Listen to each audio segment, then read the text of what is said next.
ورتل القرآن ترتیلا سے مراد یہ ہے گویا قیام اللیل کا جو اصل مدعا ہے، مقصد ہے، وہ لازماً قرآن مجید کی تلاوت ہے۔ اگر انسان یہ نہیں کرتا تو اصل چیز سے دور ہو جاتا ہے اور اصل چیز کو حاصل نہیں کر پاتا۔ اسی لیے اب ورتل القرآن ترتیلا کے حوالے سے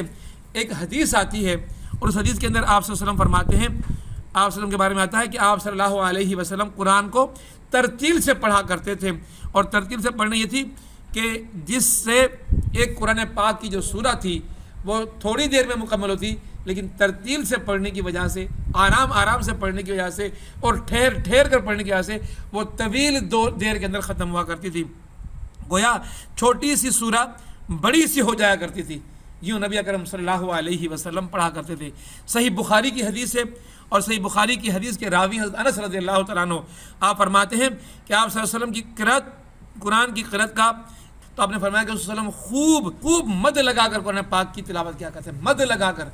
جیسے فرمایا کہ آپ صلی اللہ علیہ وسلم فرماتے تھے کہ بسم اللہ الرحمن الرحیم، یہ مد آ رہی ہے، کھینچ رہا ہے انسان الفاظ کو، یعنی کہ آیت ہے بسم اللہ الرحمن الرحیم بندہ پڑھ سکتا ہے، لیکن نہیں، مد لگا لگا کر تاکہ وہ آیت طویل ہو جائے، ایک وقت لے لے، کچھ لمحے لے لے، قرآن کے الفاظ زبان پر کچھ لفظوں کے لیے، کچھ لمحوں کے لیے انسان کی زبان پر رہیں۔ تو اس طرح اللہ کے نبی صلی اللہ علیہ وسلم پڑھا کرتے تھے۔ پھر فرمایا کہ جس میں لفظ اللہ پر، رحمان پر اور رحیم پر اللہ کے رسول صلی اللہ علیہ وسلم مد فرمایا کرتے تھے۔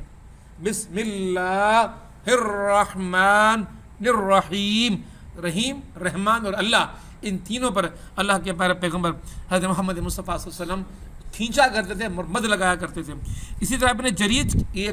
کی روایت ہے، فرماتے ہیں کہ آپ صلی اللہ علیہ وسلم ہر آیت پر پورا وقف کرتے تھے، آیت کو آیت کے ساتھ ملاتے ہوئے لگاتار نہیں پڑھا کرتے تھے، ایک آیت پڑھی رک گئے، دوسری آیت پڑھی رک گئے، تیسری آیت پڑھی رک گئے، اس طرح ٹھہر ٹھہر کر اللہ کے نبی صلی اللہ علیہ وسلم قرآن پاک کو پڑھا کرتے تھے۔ فرمایا کہ بسم اللہ الرحمن الرحیم پڑھ کر وقف کیا کرتے تھے، الرحمن الرحیم پڑھ کر وقف کیا کرتے تھے، اس کے بعد پھر مالک یوم الدین پڑھ کر وقف کیا کرتے تھے۔ تو اس طرح ایک ایک آیت پر اللہ کے نبی صلی اللہ علیہ وسلم وقف کرتے تھے۔ مسند احمد کے اندر ہے کہ قرآن کے قاری سے قیامت کے دن کہا جائے گا، قرآن کو پڑھتا جا اور جنت کے اندر منازل پر چڑھتا جا، اور جس ترتیل سے تو دنیا کے اندر قرآن پڑھا کرتا تھا اسی ترتیل سے تو قرآن کو یہاں بھی پڑھتا چلے جا۔ اب ذرا تصور کریں کہ ہم لوگ جو یہاں پڑھتے ہیں، جو آج ہمارے حفاظ نے رویہ اختیار کیا، خصوصاً تراویح کے اندر بھی، شبینوں کے اندر بھی ایسی روانی کے ساتھ پڑھا کرتے ہیں، تو اسی روانی کے ساتھ کتنا فاصلہ طے کر پاؤ گے؟ جتنا ٹھہر ٹھہر کر پڑھو گے اتنی اونچی اور لمبی منزلوں پر جاؤ گے۔ تو قرآن کو پڑھنا، ٹھہر ٹھہر کر پڑھنا اور ترتیل کے ساتھ پڑھنا، یہ بہت ضروری تھا کہ اس کو پڑھا جائے۔ آقا نامدار حضرت محمد مصطفیٰ صلی اللہ علیہ وسلم کی ایک اور حدیث ہے کہ آپ صلی اللہ علیہ وسلم نے فرمایا قرآن کو اپنی آوازوں سے مزین کیا کرو، جتنا خوبصورت انداز سے قرآن کو پڑھ سکتے ہو پڑھو، یہ اللہ کا کلام ہے،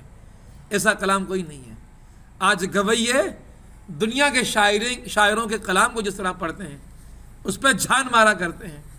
اس پہ بڑی محنت کیا کرتے ہیں، کیا قرآن کا قاری بھی اتنی محنت کر رہا ہے؟ ہم سب قرآن کے قاری ہیں، ہم سب کو قرآن کو خوش الحانی سے پڑھنا چاہیے، اور فرمایا کہ قرآن کو اپنی آوازوں سے مزین کرو، اور وہ ہم میں سے نہیں جو خوش آوازی سے قرآن کو نہ پڑھے۔ یہ آقا نامدار حضرت محمد مصطفیٰ صلی اللہ علیہ وسلم کی حدیث ہے۔ ذرا دوبارہ پڑھتا ہوں اس حدیث کو، ذرا غور سے سنیے گا۔ حدیث میں آتا ہے، نسائی شریف کی حدیث ہے، ترمذی شریف کی حدیث ہے، ابو داؤد کی حدیث ہے، مسند احمد کی حدیث ہے۔